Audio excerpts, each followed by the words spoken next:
Viswanathan sir, உங்க பொண்ணு மருமகளா என் வீட்டுக்கு வருவான்னு நினைச்சா என் பையனை உங்க வீட்டோட மாப்பிள்ளை ஆக்கலான்னு முடிவு பண்ணிட்டீங்க. பின்ன ஒரே கல்ல ரெண்டு மாங்காங்கிறதுக்கு இதான். எங்க லட்சுமி உங்க வீட்டுக்கு வந்தா அதிர்ஷ்டம் உங்க வீட்டுக்கு வந்த மாதிரி, உங்க பையன் எங்க வீட்டுக்கு வந்தா அதிர்ஷ்டத்தை தேடி நீங்க வந்த மாதிரி, அந்த பக்கத்துல இருந்து பார்த்தாலும் இந்த பக்கத்துல இருந்து பார்த்தாலும் டோட்டலா அதிர்ஷ்டம் உங்க பக்கம் தான். ஐயா வணக்கம் ஐயா. வாமா அருள்வாக்கு நாயகி. சம்பந்தி, தெய்வங்கள்லாம் இவங்க உடம்புல இறங்கி பேசும். இவங்க குறி சொன்னா அப்படியே நடக்கும். உட்காருங்கம்மா, ஆசீர்வாதம் பண்ணிட்டு போலாம். எவ்வளவு அழகா இருக்க, அப்படியே கடிச்சிட்டீங்களா போல இருக்கு. இனிமே அந்த அதிர்ஷ்டம் மாப்பிள்ளைக்குதான். நான் பொண்ணா பிறந்துட்டேன், இல்லைன்னா நானே உன்னை கட்டிட்டு இருப்பேன். இப்ப மட்டும் என்ன கட்டிக்கிறதானே? என்னையே ஒருத்தர் கல்யாணம் பண்ணிட்டு மாங்காய் சாம்பளம் திங்க வச்சுட்டாரு. அடிச்சது போதும், முகூர்த்தத்துக்கு நேரமாச்சு, வாங்க.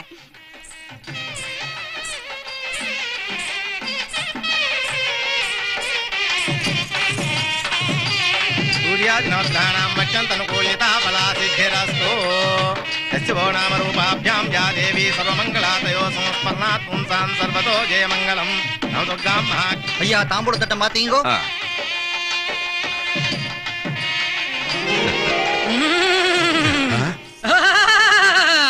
நிறுத்துங்கடா, தட்ட மாத்தாதீங்க. இந்த பொண்ணு ராசி இல்லாத ஜாதகக்காரி. இவ எங்க கால வச்சாலும் அங்க தரித்திரம் தான் வந்து சேரும்.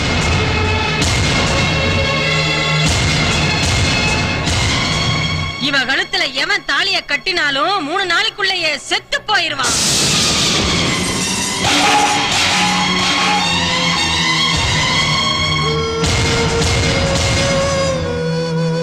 விஸ்வநாதன் சார், உங்க நல்ல குணத்தை கேள்விப்பட்டு தான் அந்த சம்பந்தத்துக்கு ஒத்துக்கிட்டோம். உங்க பொண்ணு கழுத்துல தாலி கட்டுறது ஒண்ணுதான், தற்கொலை பண்ணிக்கிறது ஒண்ணுதான். ஏதோ நாங்க பண்ண புண்ணியம் நல்ல நேரத்துல வந்து ஆத்தா சொன்னா. ஏன்டா உட்கார்ந்திருக்கீங்க? என்னங்கடா? ஐயா ஐயா உட்காருங்கய்யா, உட்காருங்கய்யா. அந்த அம்மா சொல்றத நம்பாதீங்க. உங்களை கையெடுத்து கும்பிடுறேன். பெருசா சொல்ல வந்தாரு. ஐயா ஐயா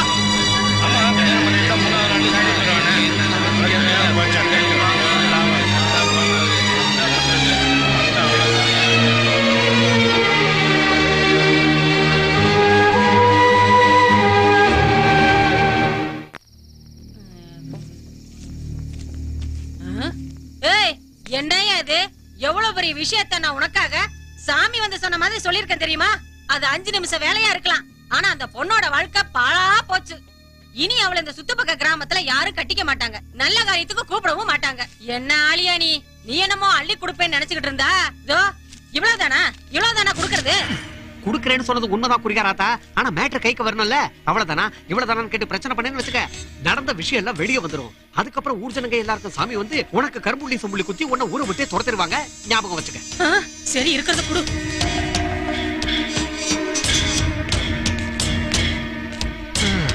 ஆமாடி.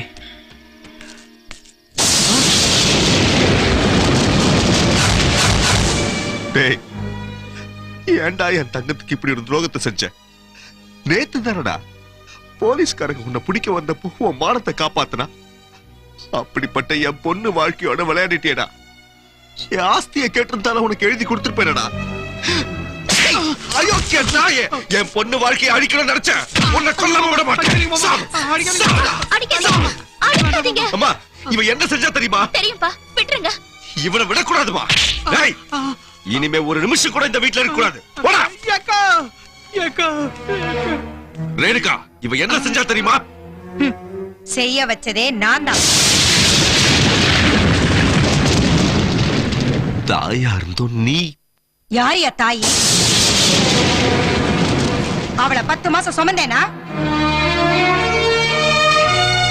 இல்ல நான் பெத்தேனா? ரேணுகா, அப்பா அவர் என்னடி சொல்லுவாரு? நான் சொல்றேன் கேளு. எங்க கல்யாணம் நடந்து 6 வருஷம் ஆகியும் எனக்கு குழந்தையே பிறக்கலன்னு இவர் இன்னொரு கல்யாணம் பண்ணிக்கிட்டாரு. எவள? உங்க அம்மாவ. 5 வருஷம் ஆகி உங்க அம்மாக்கு பிள்ளையே பிறக்கல. நல்லா வேணும் நான் சந்தோஷப்பட்ட நேரத்துல அவ கர்ப்பமாயி நீ பிறந்த. என் சந்தோஷத்தை எல்லாம் பாழாக்கன. உன்னை பெத்துட்டு அவ செத்துட்டா, நீ பொழைச்சு ஏன் உயிரை வாங்க? இந்த ஆளோட கோபத்துக்கு பயந்து நீ அம்மா என்னதும் மகளே என்ன பசி என்னதும் சோறு போட்ட. ஒரு பொண்டாட்டியா 10 மாசம் சுமந்து பிள்ளைங்களை பெத்து சந்தோஷமா குடும்பம் நடத்துற யோகம் எனக்கு இல்லாம போச்சு. இந்த வீட்டு எஜமானிங்கிற மரியாதை இல்லாம என் வயிறு பத்தி எரிய வாழ்ந்துகிட்டு இருந்தேன். கல்யாணம் ஆகி நீ புருஷனோட போயிட்டா இந்த வீட்டை பிடிச்ச பீட தொலைஞ்சு போகும்னு நினைச்சேன். ஆனா மாப்பிள்ளையை வீட்டோட கொண்டு வந்து வச்சுக்கிட்டு நீ பிள்ளைங்களை பெத்து தாலாட்டு பாடி சந்தோஷமா இருக்கிறத பார்த்து ஒரு ஆயாவா வேலைக்காரியா இருக்க எனக்கு இஷ்டம் இல்லடி. அதுக்கு தான் உனக்கு இந்த தண்டனை. ஆயுள் தண்டனை விதிக்கப்பட்டவன் 14 வருஷத்துக்கு அப்புறம் வெளியே வந்து சந்தோஷமா வாழ்வான். தூக்கு தண்டனை அடைஞ்சவன் 5 நிமிஷத்துல தூக்குல துடிதுடிச்சு செத்துருவான். உனக்கு நான் விதிச்ச இந்த தண்டனையால நீ உன் வாழ்நாளெல்லாம் இதை நினைச்சு செத்து செத்து பழைக்கணும்.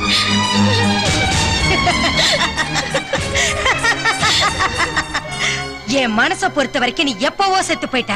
ஆனா என் நெத்தியில இந்த குங்குமத்தை ஏன் வச்சிருக்க தெரியுமா? ஜனங்க மத்தியில ஒரு சுமங்கலியா வாழ்றதுக்கு.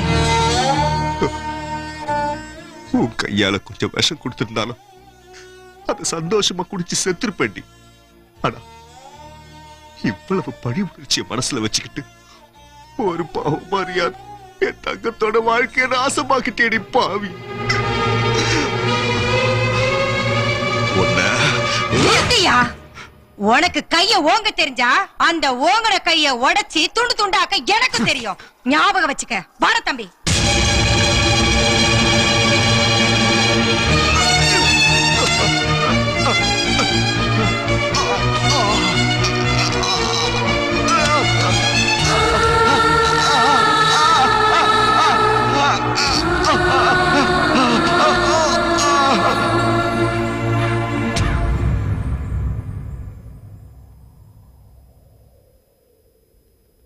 அப்பா, நடந்ததே நினைச்சு அப்படியே தூங்கி போயிட்டீங்களா? எழுந்துறீங்கப்பா, எழுந்துறீங்க.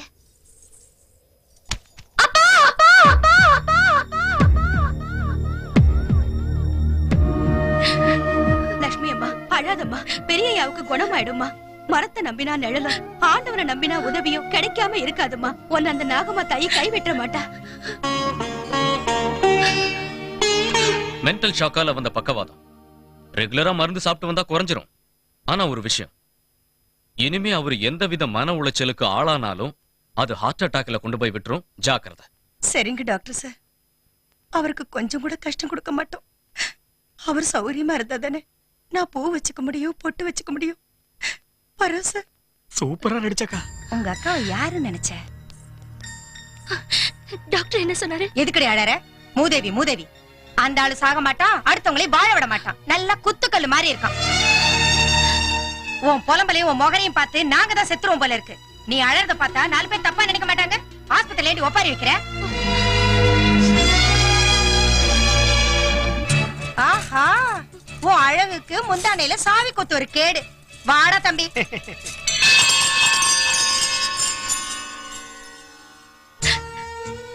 பிறந்த உடனே கூப்பிடுற முதல் வார்த்தை அம்மாங்கிறதுதான்.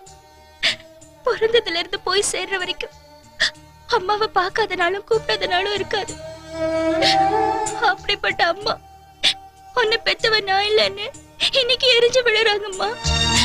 நான் தட்டு தடுமாறி நடக்க ஆரம்பிச்சதுல இருந்து நிழலா இருந்த என் வாழ்க்கைக்கு வழிகாட்டின எங்க அப்பா இன்னைக்கு நடக்க முடியாம படுத்த படுக்கை ஆயிட்டாருமா. தினமும் நான் ஆராதனை பண்ற என் தெய்வம் நீதாம்மா. உன் அனுகிரகம் எனக்கு இல்லையா?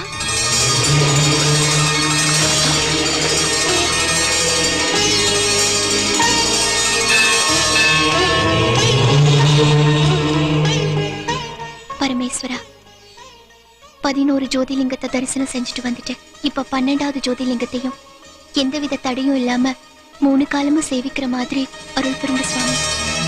நினைவு தெரிஞ்ச நாள் முதலா உனக்கு விரதம் இருந்து கும்பிட்டதை தவிர எனக்கு நான் எதுவுமே வேண்டதில்ல. அதனால பரமேஸ்வரா, என் விரதம் பரிபூர்ணமாக போகுது.